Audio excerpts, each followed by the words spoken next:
Hello everyone and welcome back to another Raiders video. In this video, I'll be recapping about the first 6 days of free agency.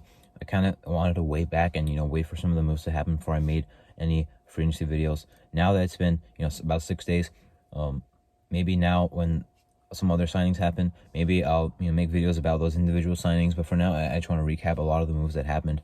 So the first 6 days, let's get into it. So first day of free agency, Judge Stidham, first of all, go to the Broncos, which was not what I expected. He got a lot more than I expected, $5 million. If we wanted to bring him back for $5 million, or if we wanted to bring him back and he wanted $5 million, I would not have done that anyway.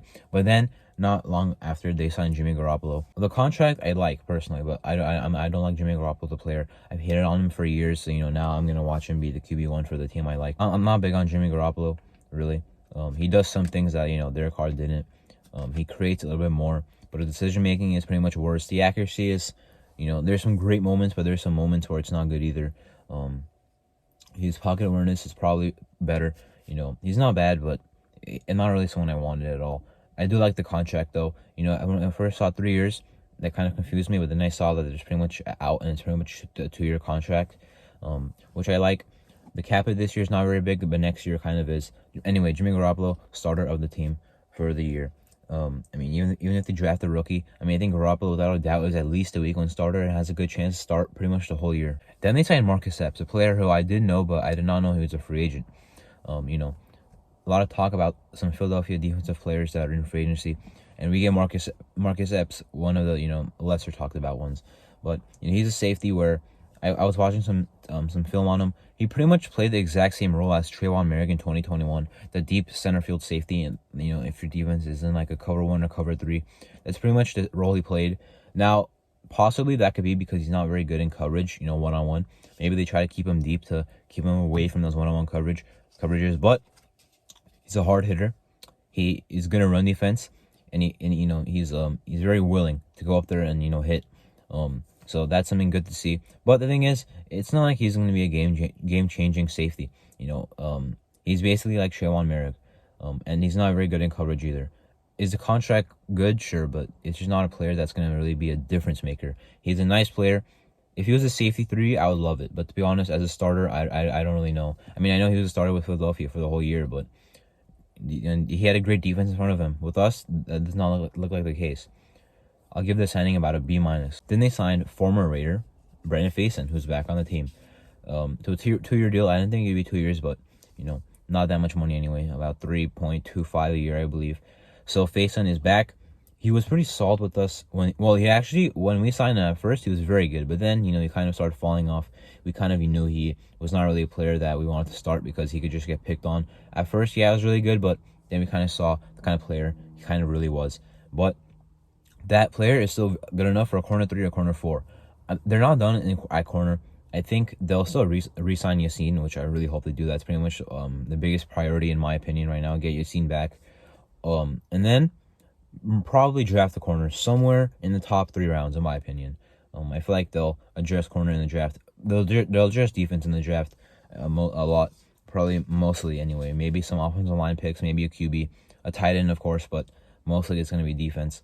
So Brandon Facyson, great rotational piece. If he's a starter, I'll be worried. Then on day 2 early, Jakobi Meyers signed. At first, I really did not like it. Like Jakobi Meyers is not a player I don't dislike, but I did not see the point.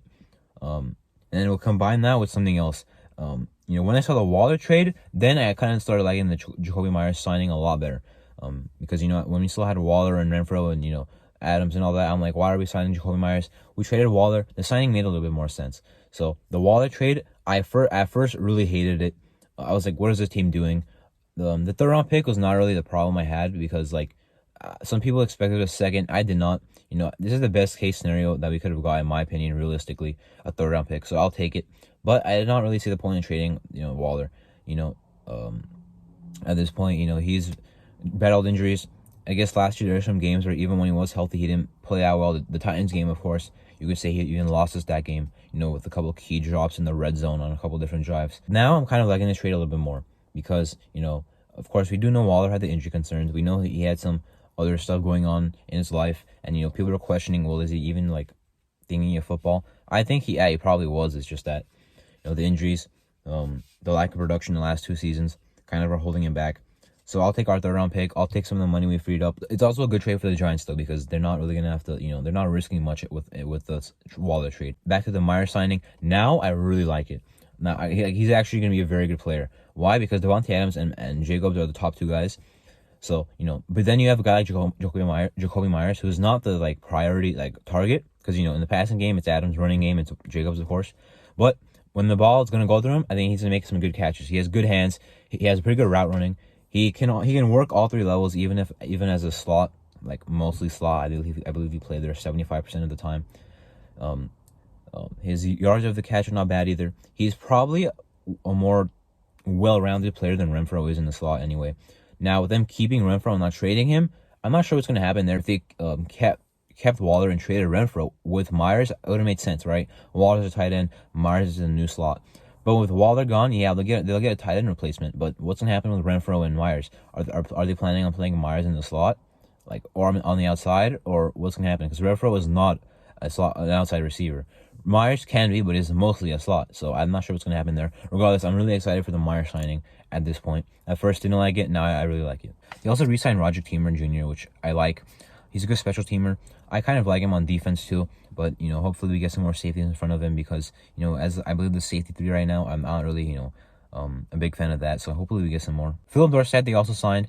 I'm gonna say this now. I don't see him making the team. I know people are talking about the speed element he brings. He'll take the top off the defense. Yeah, we heard that with like Tyron Johnson too. I don't think Philip Dorsett will make the team. He knows the scheme.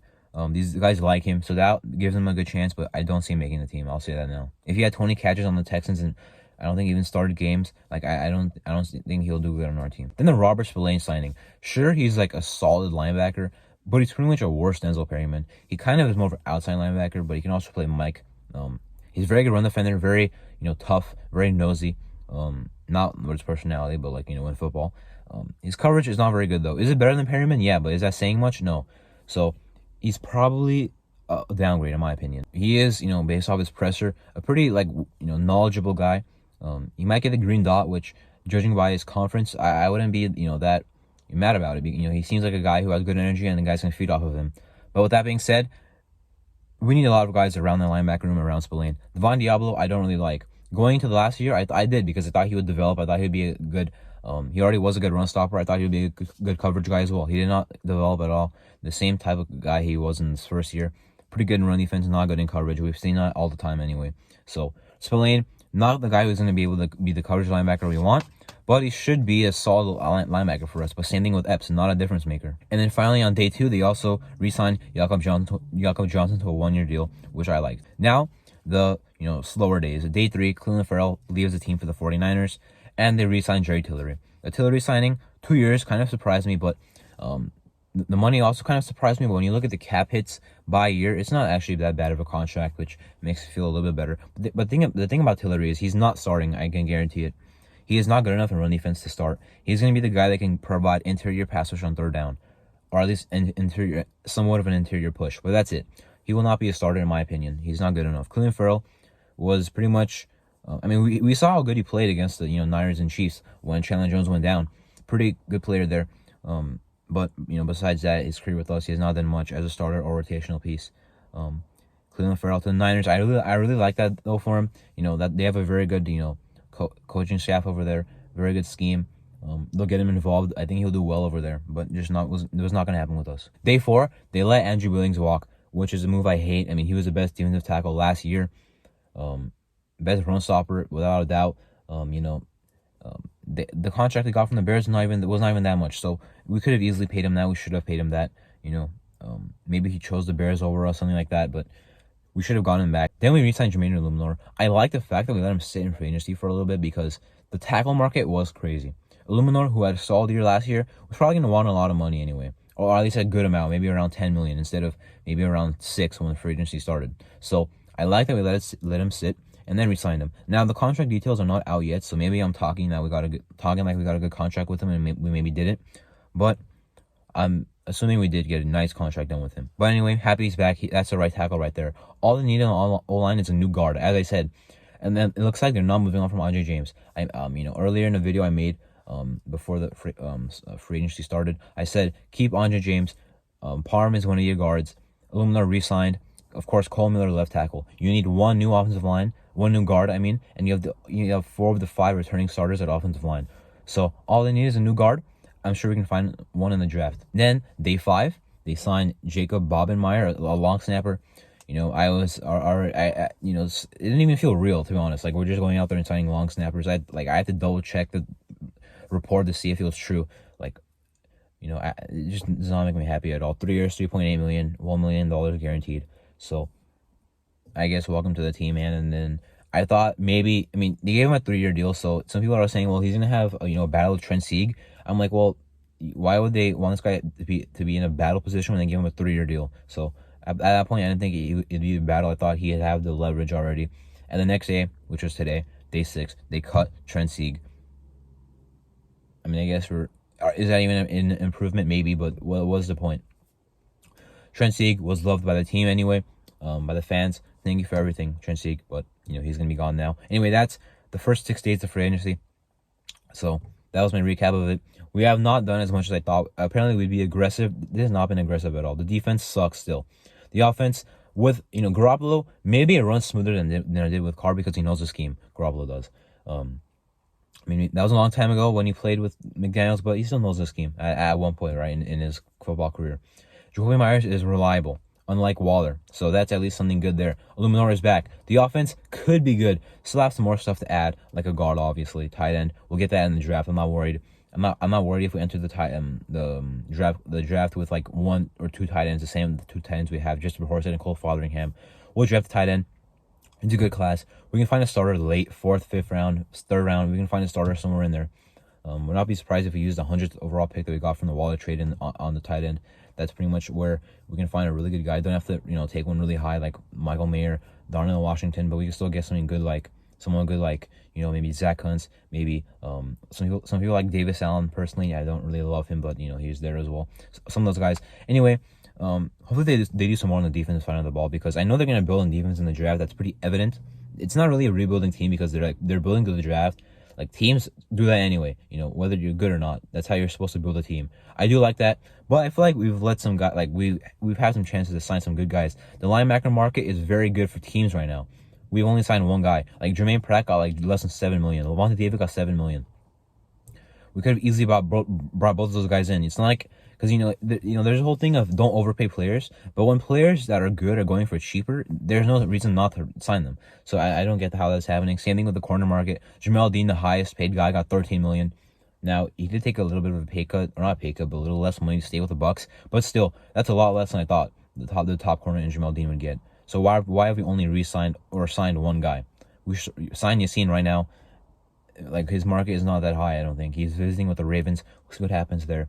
Anyway, that was my first 6 days of Raiders free agency recap. I'm Marto, and thank you for watching.